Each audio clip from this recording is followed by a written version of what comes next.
لو مش حاسس بأي حاجة فتعالى جنب أخوك.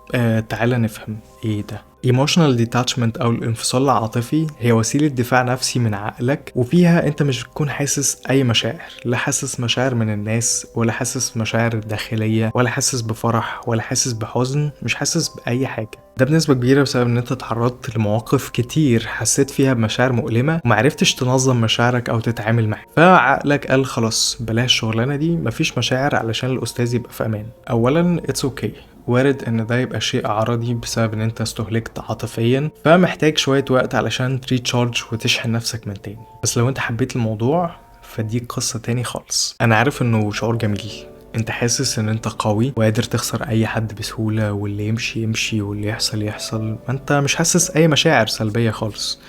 بس انت ناسي حاجة، انت مش حاسس مشاعر ايجابية كمان. كلمتين من واحد عدى بايموشنال ديتاتشمنت. انا كمان كنت حاسس اني قوي، حاسس اني صادغ كده، مش حاسس باي مشاعر سلبية، بخسر اي حد بسهولة واللي يمشي يمشي واللي يحصل يحصل.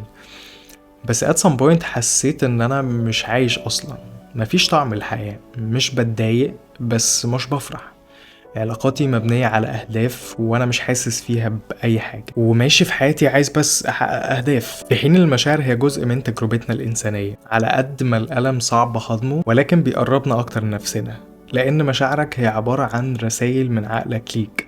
زي الألم الجسدي، عقلك بيقولك في مشكلة في المنطقة اللي انت حاسس فيها بالألم، فبلاش تدخل في دوامة الإيموشنال ديتاتشمنت وخليك إنسان.